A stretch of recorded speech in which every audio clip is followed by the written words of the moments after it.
Hey everyone, welcome back to another edition of the Pick Six. I'm your host, Mike Wobschall, inside TCO Studios at Winter Park. Thank you for sending in your questions.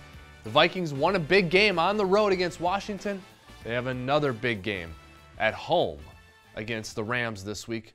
Let's get to work and talk about all of it. Question number one comes from Chris in Connecticut. After allowing 30 points against the Redskins, what should the Vikings defense focus on when preparing for the Rams' high-powered offense? Yeah, the Rams, one of the best, if not the best offense in the NFL. But let's not forget, the Vikings defense did do some good things in Washington. How about Mackenzie Alexander's interception late in the first half, which allowed the Vikings to score 3 consecutive times? How about Danielle Hunter with a sack that forced a Washington Redskins field goal try late in the game instead of a much-needed touchdown? The Vikings forced Washington to kick 2 field goals in goal-to-go situations, and Andrew Sendejo came up big with 2 pass breakups in the end zone. So some good things by the Vikings defense, but too many big plays allowed. 5 plays of 25 yards or more allowed to the Washington Redskins. Got to fix those issues because the Rams are as explosive as any offense in the NFL. Javaris from Mississippi with the next question. Do you think the consistency on offense, as far as cashing in on scoring opportunities, will continue to be an emphasis going forward? No doubt about it.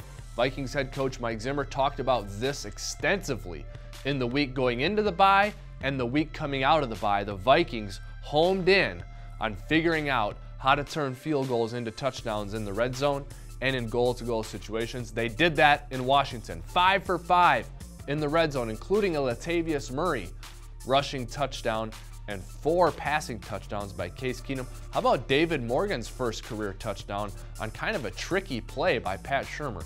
Love seeing all of that. The Vikings have some sure-handed receivers when they get inside the red zone. Got to find a way to use them. A big key in the red zone, no negative plays, no turnovers, no sacks. The Vikings did that in Washington. They need to do that going forward. Joe in Duluth has the next question. At 7-2 and with Case throwing 2 bad interceptions, is it time to give Teddy a chance to show what he's got? Wouldn't now be the time with a 2-game lead in the NFC North? Mike Zimmer says he has a plan. We don't know what it is, so we'll take it week by week. But right now, Case Keenum is playing really well. What a signing by the Vikings in the offseason. Kudos to Case Keenum for how he's handled his business. The next question comes from Carlos. The defense had an interception yesterday, but overall they have not really been creating turnovers like last year.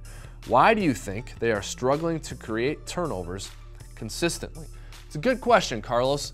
For as well as the Vikings defense has played all season, they're number 6 in total defense, number 3 in rushing defense, number 5 in scoring defense. It's a little surprising they don't have more than 11 turnovers, which is 20th in the NFL. But I think turnovers are a product of playing good defense. The Vikings are playing great defense. Eventually, those turnovers will come.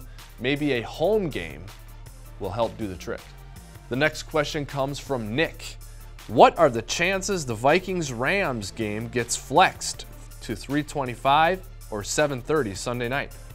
0%. The NFL has to make that decision 12 days in advance of the game. We're well within that window. So the Vikings-Rams game will stick 12 o'clock noon Central Time on Fox, but you can also catch it on the Vikings Radio Network. That's what we recommend. And the final question comes from John in California. Our biggest test of the year is coming up next. Do you agree?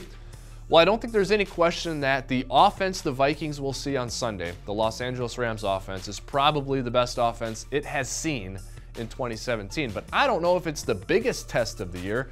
We still have road games at Atlanta and at Carolina. We have to go to Green Bay, Lambeau Field, and win a primetime game there. So lots of really tough contests coming up. And let's not forget Thanksgiving Day against the Detroit Lions. That's going to do it for this week's edition of the Pick Six. Lots of stuff coming your way on Vikings.com this week, so please stay tuned to our website for tons of really cool content. And of course, we'll be back next week with another edition of the Pick Six. So please submit your questions into the email address at the bottom of the screen, and we'll see you next week.